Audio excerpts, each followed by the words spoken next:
Hello, I'm Audrey Zatsa, and you're watching the 6:30 p.m. Prime News on My Media Prime TV. And we begin today's edition with this human interest story.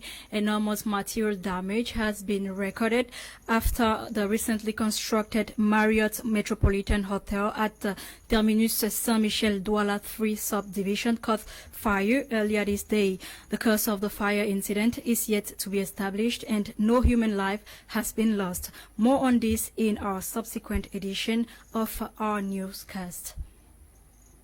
The President of the Republic of Cameroon, His Excellency Paul Biya, was receiving yesterday, 23rd of July 2021, of June 2021, Nigerian business tycoon Aliko Dangote at the Unity Palace in the political capital Yaoundé. The focus of their discussion was on more investments or more business investments in the country. Details with Lasha Kingsley.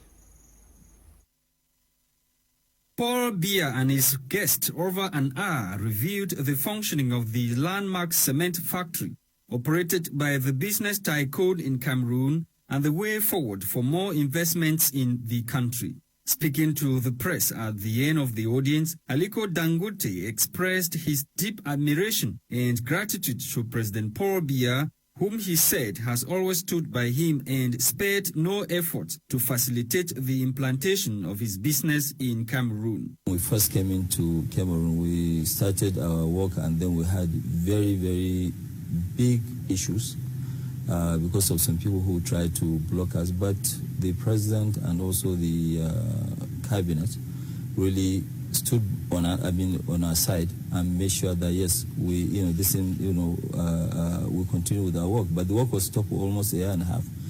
But the president really gave us all the support, and that's why it is a good opportunity for me to also thank him for making sure that yes, they are always on the back of investors, and this has encouraged us to now think of doing much more to pay back for all the favors that they've done to us. The Nigerian wealthiest businessman also revealed that his company intends to set up in other locations in Cameroon so as to increase the output of his cement factory, and further investments will be made in other domains, including oil and gas.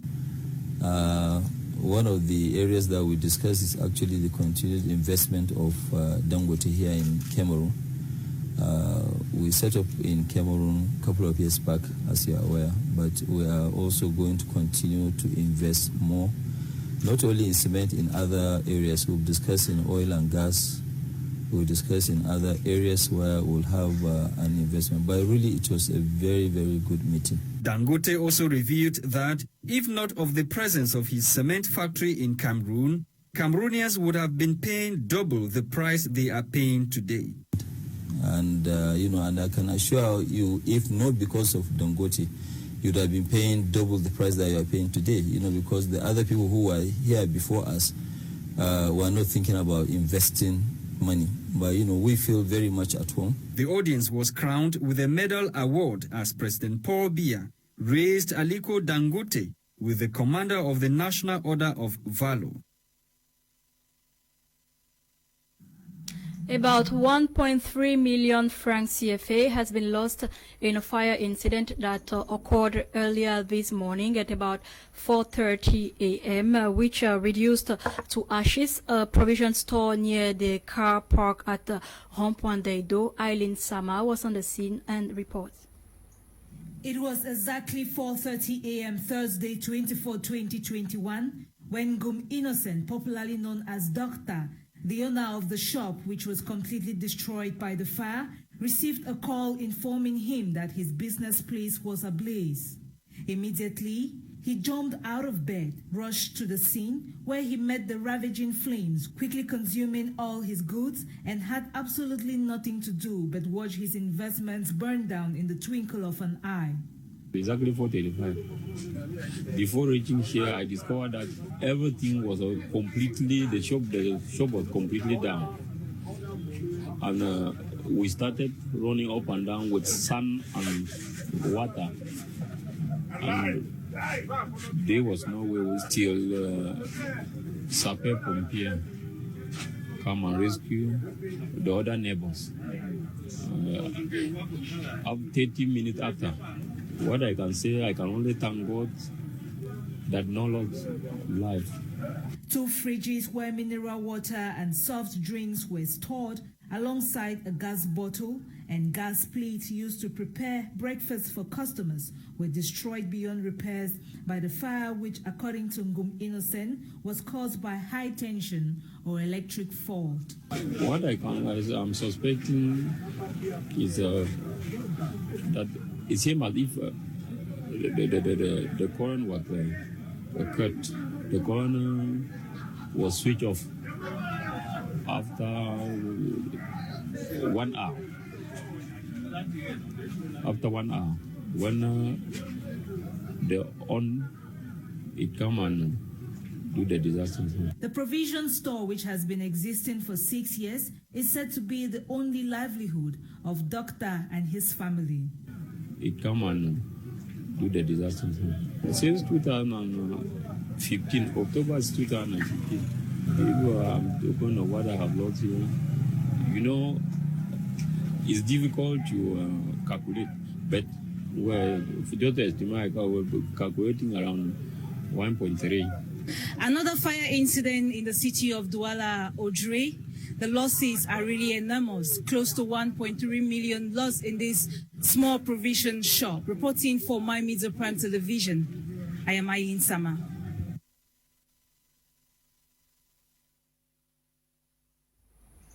Thank you there, Eileen Sama. The phenomenon of sexual abuse on children and young girls, notwithstanding the immoral use of their images on social media, was the core of a press briefing granted this morning, or granted yesterday, by the Minister of Women's Empowerment and Family, Professor Marie-Thérèse Abena Ondoa. Yesterday, June 23rd, Abena Ondoa said in her speech, or mentioned the recent case implicating a renowned sport journalist, Martin Kamimimbe, with a young girl, 18-year-old girl called Malika Bayemi. More details with Nora Kakebi. The Minister of Women's Empowerment and the Family, Marie-Thérèse Abena Ondoa, has reacted officially on the issue involving the famous sports journalist and a teenage girl. On June 23, 2021, the minister decried and strongly condemned actions like those of Camus Mim, which she said takes away the dignity of children and women. She lamented how such a despicable act was done on June 16, a day set aside and celebrated as a Day of the African Child, in which children's rights and dignity must be promoted and preserved by all means. It is unfortunate that this sad event is happening on the day we celebrate the Day of the African Child, when children are supposed to be celebrated.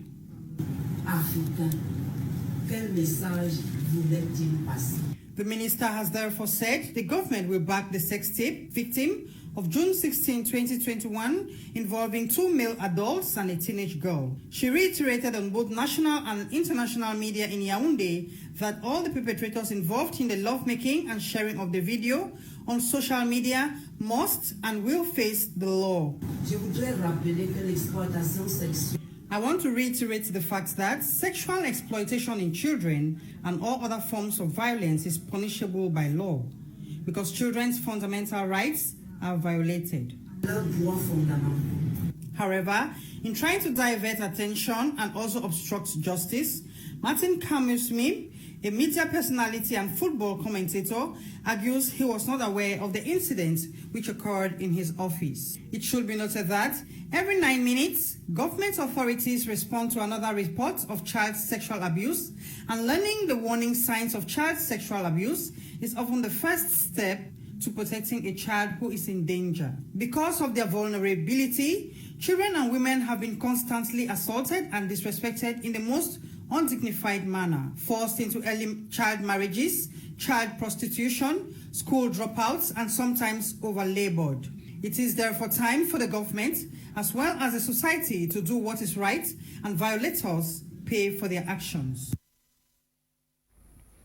After numerous calls from Cameroonians of goodwill, a train or an express train will be launched come July 1st, 2021. This information is contained in a communique signed by Minister of Transport NGWA Masena Bibei on the 23rd of June 2021. According to the circular, the train transport service will serve along the Douala-Yaoundé stretch of road. Genda Peldrin Blanche. 2 trains will soon be put in place for daily journeys along the Douala-Yaoundé stretch. This is according to a release published on the 23rd of June 2021.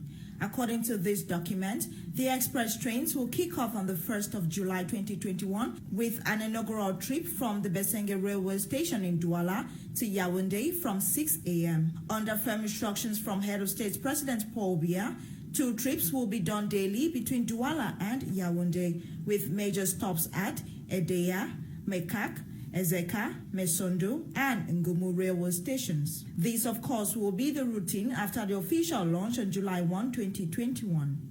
Meantime, Minister of Transport Ernest Masena Bibei and Minister of Mines, Industry and Technological Development Gabriel Dodondoke equally signed a memorandum of understanding for the construction of a railway linking Balam and the port of Kribi. These transport facilities come at a time when the growing Cameroonian population are in need of transport means.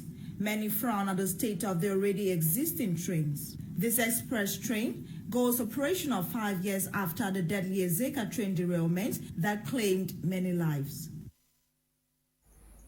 We move to the Southwest, where the Southwest Regional Branch of National Civil Status Registration Office, together with technical support from GIZ and PAMEC, have completed a 3-day regional forum in Limbe. The objective to reassure the population on the effectiveness of the civil status registration and more, as our correspondent in Limbe, Kuma Honore, tells us. Following a survey carried out in Cameroon known as the Multiple Indicator Cluster Survey, the registration rate of births for children less than 5 years, which had been in continuous decrease for the past 20 years, successively passing from 70% in 2006 to 61.4% in 2011, witnessed a slight rise in 2014, registering 66.1% at the national level. This increase could be attributed to the amendment of the Civil Status Law in 2011, which extended the legal deadline for registration of births from 30 days to 90 days. The second lowest registration rate, according to the Multiple Indicator Cluster Survey, was recorded in the Southwest region with 55.6%.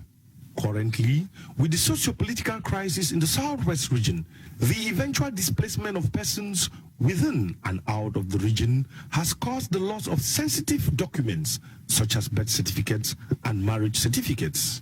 Following the aforementioned figures, it signifies that every year, 44.4% of children less than 5 years are not registered at birth and do not therefore have birth certificates, coupled with the prevailing situation in the region.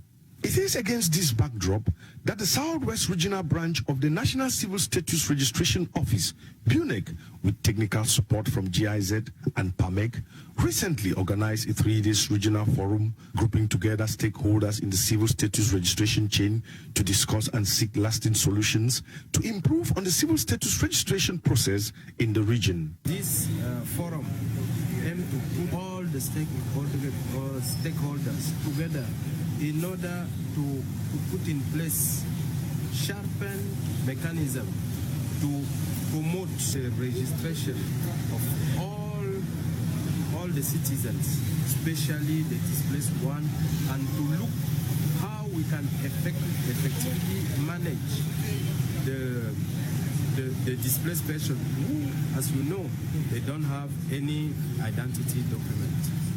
The regional forum took place under the theme Effectiveness of the Civil Status Registration in Times of Crisis, with the objectives to reassure the population on the effectiveness of the civil status registration, as well as to adopt innovative approaches to facilitate access to the civil status registration and the production of vital statistics in times of crisis. The Ministry of Decentralization, BUNEC, and municipalities are facing numerous challenges in the implementation of an inclusive and reliable system of civil status registration and demographic statistics. Some of these challenges include poor documentation of important live events, as most civil status registration books are often done manually and documents delivered show sufficient deficiency. More also, the lack of digitalization mechanisms hinders the statistical function of vital statistics. The National Civil Status Registration Office, BUNEC, is an institution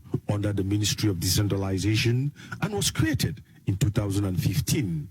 BUNEC's main mission is to support the implementation of the National Civil Status Registration reforms. Municipalities are essential actors in the provision of the civil status registration statistics at the local level.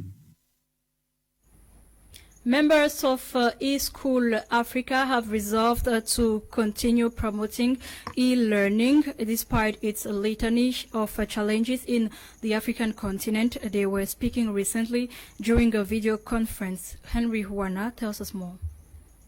The educational curriculum of schools in Africa has been described by many educationists as old-fashioned. That we're using it doesn't matter which country in Africa, they are poorly developed and are not meant for solving problems. That is a major problem. It is against this backdrop that members of eSchool Africa have met recently through a video conference to brainstorm on the new techniques and technologies for learning, despite its litany of challenges. With internet learning that are made even more serious in Africa are lack of adequate bandwidth, lack of constant electricity supply, lack of computers and other related hardware, lack of computer skills, then the fear of technology. Participants like Dr. Chukwu Emeka, Minister of State for Education from the Federal Republic of Nigeria, alongside his peers, stressed on the need for an increase of positivity of transformation of knowledge into interesting content for both the teacher and the learner. However, they have equally resolved to continue preaching the virtues of e-learning in Africa, which according to them will go a long way to better the educational system in the African continent and promote development. We move back to the Southwest, where 6 students of the Life Trust Vocational Training Institute in Tiko have today defended their 2-month internship report carried out at the Life Sustaining Trust Foundation.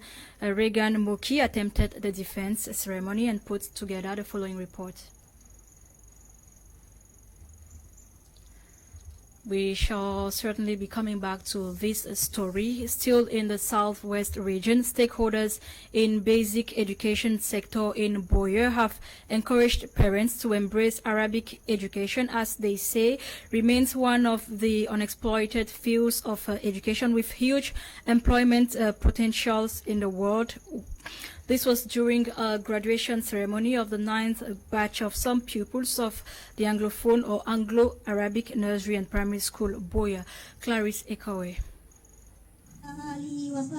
This is a pupil of Anglo-Arabic Nursery and Primary School, Boya, addressing his peers and parents in Arabic language.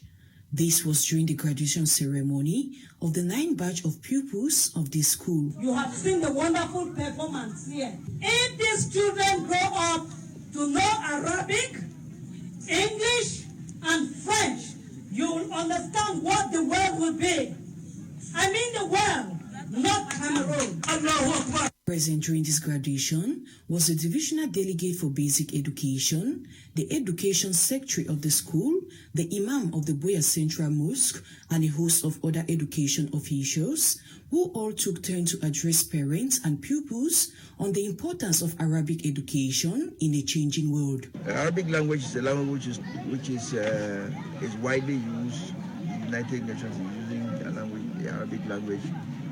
The government of Cameroon, in our training schools today, we have the program for training Arabic teachers. And so what are we doing at the tertiary level? We have to prepare the children so that they have access to the secondary, prepare them, and they go down to university. Then there are products which can be consumed in any part of the world. And to see it for yourself, that it is not only English, we have French, we have Arabic. And it's not only that, Another peculiar issue that you need to take home back is that our teachers are all Christians. Also, following the outbreak of the ongoing Anglophone crisis, the Islamic Anglo-Arabic Nursery and Primary School, just like every other institution of learning, is facing some challenges, as the head teacher of the school noted. Please look at your children's testimonials, please. The IGPs, we notice that most of the IGPs learners are slow. So to adapt was a problem, but gradually they are still making it. This graduation ceremony was also characterized with the recitation of memory verse, proverbs, dancing, and singing. Meanwhile, some meritorious pupils were handed prizes. Still in the southwest, widows in Tico subdivision yesterday joined the world in the celebration of the 11th edition of the International Widows Day. The day was commemorated at Tico Council Banquet Hall under the theme Eliminating Violence Against Women to Improve on Their Living Conditions. Diobe Regan Moki joined the meeting and now reports. That was the atmosphere that enveloped the deliberating chamber of the Tico Council, with widows drawn from all quarters in Tico subdivision to commemorate the 11th edition of the International Widows Day under the theme Eliminating Violence Against Widows to Improve on Their Living Condition. This year's celebration in Tico subdivision was highly sponsored by Honorable Fix Etoke, Chief Executive Officer and founder of the United Action for the Underprivileged Foundation. One of the objectives of our organization is to assist the less privileged. You know, it's United Action for the Underprivileged Foundation, and the widows form a facet of that group. So we decided to spend this day with. I just pray that God gives us long life and more, so that we can continue to share with the less privileged. The celebration in Tico subdivision was characterized with playbacks, songs, speeches as the regional delegate of women empowerment and the family, Edjage Lucia, appreciated Honorable Frakes for the foodstuffs donated to widows in Tico subdivision. I would first of all want to say that it is really a wonderful time with the widows today, because, you know, usually when you talk about widows, you think about people who are sad. But I came to see people who are happy, who have hope in the Lord, despite all what is happening around us. We want to thank many who have come today, like Honorable Frakes, who has put a smile on their faces, giving them livelihood, giving them something to start up businesses, food, and above all, showing them love. Adding her voice to that of Edjage Lucia is the president of the Widows Association in Tico subdivision. What the Honorable Etoka is doing a wonderful job. I will pray that God should help him to do more, and he will continue to shine like the light. At his young age, if he is doing that, when he reaches a certain age, he will do wonderful things. Because what fathers have not done, he is doing it like a young man. It should be noted that this year's celebration in Tico subdivision was highly attended by the Assistant Divisional Officer for Tico subdivision, chiefs, and some service heads. Crowning the celebration in Tico was a special birthday gift from the widows to Honorable Frakes, as the day coincides with his date of birth.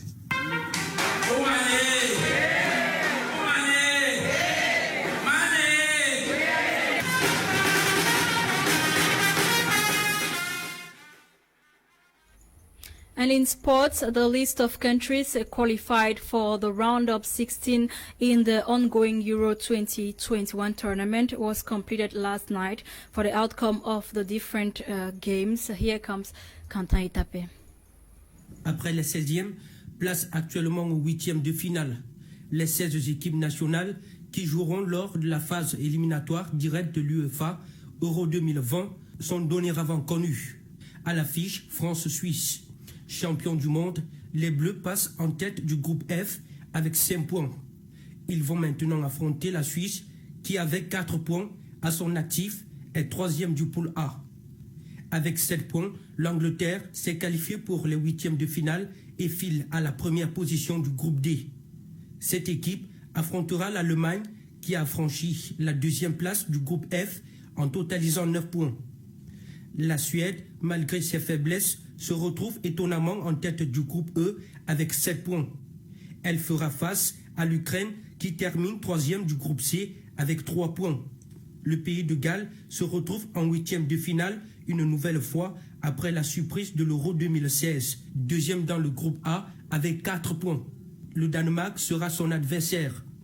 Ce dernier a atteint cette phase en tant que 2e du groupe B avec 3 points seulement. Les Pays-Bas, qui ont réalisé un parcours élogieux, sans défaite dans le groupe C avec 9 points, sont premiers. Leur opposé en 8e de finale sera la République tchèque qui finit 3e dans la poule D avec 4 points derrière l'Angleterre et la Croatie. Première du groupe A avec 9 points, l'Italie jouera contre l'Autriche qui est 2e du groupe C avec 6 points.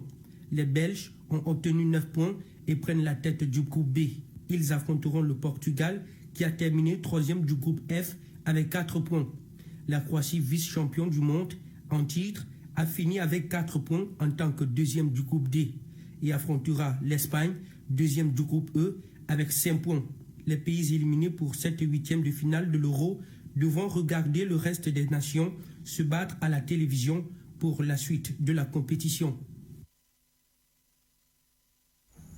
On this sport note, we close the curtains of today's edition. Thanks for watching. Stay glued for more programs or Prime Hour on My Media Prime Television. Till then, stay blessed.